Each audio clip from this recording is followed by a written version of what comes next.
오늘은 시청자분들의 고민을 해결해 드리는 뎁송의 부동산 상담 코너를 진행해 보려고 해. 첫 번째 사연부터 시작해 볼게. 안녕하세요, 뎁송님. 30대 신혼부부, 내년 출산 계획이고 직장은 2호선 역삼역 근처입니다. 곧 전세 만기라 지금이라도 집을 매수해야 할까 하는 기점에 있어 아래 세 가지 선택지에서 고민이 많아요. 현금 3.5억, 주택담보대출 3.3억 고려. 1안 실거주 아파트 매수, 영참역, 수지구청역 고려. 2안 월세 거주하면서 갭투자.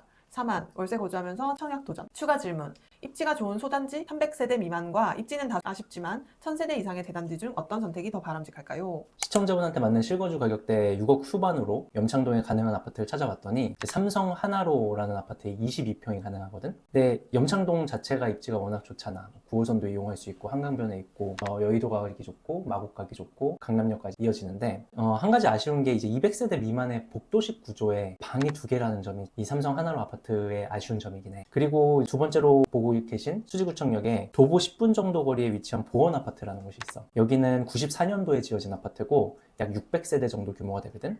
근데 여기에 24평이 7억 미만으로 지금 가능한 상황이야. 같이 고민 중이신 염창동에 비해서 이제 수지구청 쪽이 확실히 메리트를 가져가려면 1000세대 이상 대단지면 참 좋을 것 같다는 생각을 하거든. 근데 이런 곳들은 지금 모두 지난달 대비 호가가 1억 정도 뛰어서 7억 아래로는 매물이 없고 7억 중후반으로 가야 중층 이상으로 살 수 있는 상황이더라고. 그래서 내가 추가로 실거주를 검토해 보셨으면 하는 단지가 하나 있는데 이게 성북구에 있는 도남동 한신한진 아파트 27평이야. 여기가 서울에서 10번째로 큰 대단지거든. 세대수가 4,500세대가 조금 넘어. 그리고 위치가 정말 장점인데 이게 지도를 펼쳐놓고 보면 종로랑 광화문 업무지구의 바로 오른쪽 위쪽에 있어. 그래서 도심지구 접근성이 정말 좋거든. 근데 물론 다 장점만 있는 건 아니야. 1998년에 지어져서 연식이 조금 있고 경사가 심하다는 단점이 있지. 대단지의 경사가 심한 구축이면 단지 내 평탄화도 안 되어 있을 텐데 신혼부부가 거주하기에는 조금 힘들지 않을까? 여기가 단지가 하도 크다 보니까 성북 1번이라는 마을버스가 있는데 이 마을버스가 단지 안쪽으로 다녀. 성북 1번을 검색을 해보시면 정류장의 대부분의 이름이 아마 한신한진 아파트 몇 동 몇 동 몇 동 이렇게 되어 있을 거야. 그래서 이 성북 1번 버스가 지하철역까지 셔틀처럼 데려다 주기 때문에 어느 정도 경사를 극복하고 많은 거리를 걸어야 된다. 이런 단점이 이제 상쇄되는 부분이 하나가 있고, 그리고 여기가 20년 차일 때 한번 개보수 공사를 해서 수도관이나 엘리베이터 교체, 외관 도색을 했는데 그래서 그런지 직접 가보면 연식 대비 정말 깔끔하다라는 생각이 들더라고. 이런 부분도 아마 마음에 드실 수도 있어. 그래도 강남 접근성은 염창역이나 수지구청 쪽이 더 낫지 않을까? 지역별로 생각을 해보면 당연히 그렇다라고 생각을 할 수 있는데 우리가 아파트를 선택을 할 땐 매물 바이 매물, 단지 바이 단지로 살펴볼 필요가 있어. 시청자분께서 매일 다니시는 역삼역 통근 시간에 비교를 해보면 생각보다 차이가 많이 안 나. 염창동에 있는 삼성 하나로 아파트 같은 경우는 50분 중반대로 역삼역에 갈 수 있는 거고 수지구청역에 있는 보원 아파트 같은 경우는 40분 후반대, 한신한진 아파트 같은 경우는 50분 후반대로 갈 수 있어서 약 한 10분 정도 차이가 나는 거지. 물론 버스에서 지하철 갈아타야 된다, 이게 조금 불편하실 수도 있긴 한데 대중교통 갈아타기보다 중요한 게 이제 상급지 갈아타기잖아. 여기가 서울 거래량 순위를 매기면 항상 상위권에 있는 단지야. 이제 가격도 메리트가 있는 거지. 그동안의 실거래 가격을 과거부터 쭉 살펴보면 앞서 언급한 두 개 단지들보다 한신한진이 조금이라도 항상 비쌌어. 그리고 내 생각에 이 차이는 항상 계속 유지가 될 거라고 생각을 하거든. 그래서 이제 추천을 드리는 거지. 대단지가 좋다는 거 진짜 많이 들어봤고 자기도 이제 그렇게 얘기를 했는데 정확한 장점이 뭐야? 난 시청자분들께서 오늘 대단지의 장점 3개 정도를 기억하고 가셨으면 좋겠어. 첫 번째가 희소성, 두 번째가 가능성, 세 번째가 황금성인데 첫 번째 희소성부터 말씀을 드려보면 서울같이 땅이 없는 곳에선 3000세대 이상의 단지를 우리가 매머드 단지라고 이제 부르는데 이런 매머드 존재 자체가 희소해. 그렇기 때문에 그 희소성이 세대수만으로도 확보가 되는 거고, 두 번째는 이제 가능성이야. 1기 신도시 재건축 시범단지도 그렇고 서울 리모델링 시범단지도 그렇고 최소 1000세대 이상의 대단지가 되는 경우가 아주 많아. 여기 하나 생기더라도 대단지 옆에 생기는 경우가 많은 거지. 이런 건 다 도시계획 관점에서 대단지가 유리하기 때문인데 하나의 혜택을 주고 나면 되도록 많은 사람이 수혜를 봐야 되잖아. 근데 많은 사람들이 모여 사는 대단지에 그런 수혜를 주는 게 정부 입장이나 아니면 도시계획 입장에서도 좋은 거지. 그리고 마지막이 이제 황금성인데 난 이게 가장 중요한 포인트라고 봐. 시장이 항상 지금처럼 좋을 수만은 없거든. 하락할 때도 있고 조합할 때도 있는데 그럴 때 내 집을 팔아야 되거나 아니면 갈아타기에 좋은 기회가 올 수도 있어. 하락기 때 수요가 있는 대단지가 항상 먼저 거래가 되는 경향이 있거든. 그리고 가격 회복도 이제 다른 단지들보다 조금 더 먼저 되는 특징이 있어. 그러다 보니까 이제 규모에서 오는 수요층의 두께가 다른 거고, 그럼으로써 이제 황금성이 확보되는 게 가장 큰 장점이라고 볼 수 있는 거지. 이런 점 때문에 내 집 마련을 하시는 분들이나 투자 경험이 약간 지금은 부족하신 분들이 투자를 처음 시작할 땐 최소 500세대 이상의 단지에 투자를 진행을 해보세요 또는 실거주를 검토를 해보세요라고 말씀을 드리는 거야. 갭 투자는 어떤지도 물어보셨거든. 이건 어떻게 생각해?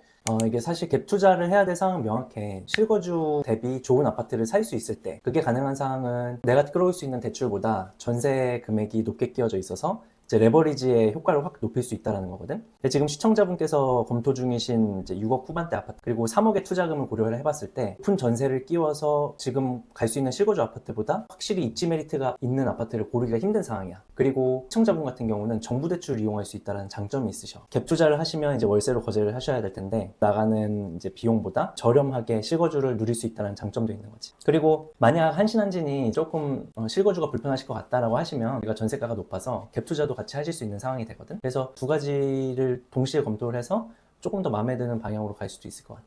청약은 어떨 것 같아? 청약도 생각을 하셨던데 출산 계획이시고 하니까 특별공급도 노려볼 수 있지 않을까? 우리가 선택을 할 때는 항상 선택으로 주어지는 혜택만 볼 것이 아니라 그 이면에 있는 기회비용도 함께 봐야 되는 거거든. 근데 청약을 했을 때 기회비용은 뭘까? 첫 번째가 월세든 전세든 거주비용이 나간다는 거. 그리고 두 번째는 지금은 살 수 있는 아파트를 나중에 살 수도 없다라는 거겠지. 지금 시장은 두 번째 기회비용이 너무 큰 거야. 당장 2, 3주 전에 찍었던 8억대 아파트 영상 같은 경우도 댓글에 이런 게 달렸어.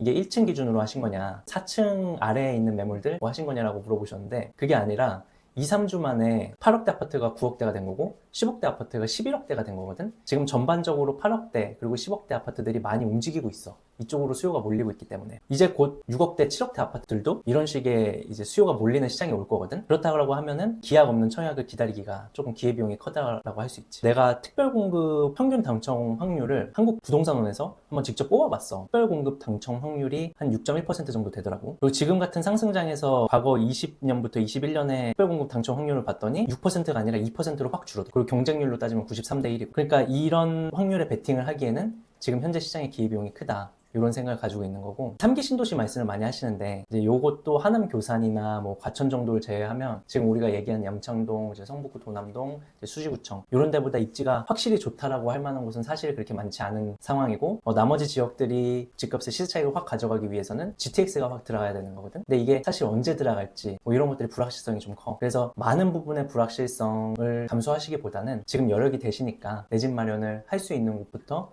차근차근 해려 나가시고 갈아타기를 하시는 걸 좀 추천드리는 상황이지. 그리고 시청자분들께 이제 공지를 드릴 사항이 하나 있어요. 제가 대면 컨설팅을 진행을 한다고 했을 때 이제 그걸 보시고 많은 분들이 정말 지원을 해주셨거든요. 근데 메일 대면 컨설팅이 들어오고 대면 컨설팅 말고도 메일이나 채팅으로 문의를 주시는 분들도 많아서 제가 직원 없이 혼자 하다 보니까 이걸 다 감당을 할 수가 없고 대면 컨설팅을 지금 요청하시는 분들은 대부분 너무 급한 상황이라고 하시는 분들이거든요. 지금 당장 내일 계약을 앞두고 있다. 뭐 다음 주에 계약을 앞두고 있다. 이미 계약을 하신 분들도 있고요. 이런 분들의 상황을 모두 다 제가 급하게 처리를 하다 보니까 물리적으로 시간이 좀 부족한 측면이 있어서 앞으로는 메일이랑 채팅 상담으로 컨설팅을 진행 드릴 예정이고 가능하시면 오늘 이제 말씀드린 것처럼 컨설팅에 준하는 수준으로 제가 유튜브 영상을 만들 예정이니까 블로그나 제 메일을 통해서 사연 접수를 해주시면 제가 유튜브를 통해서 상담을 드리도록 하겠습니다.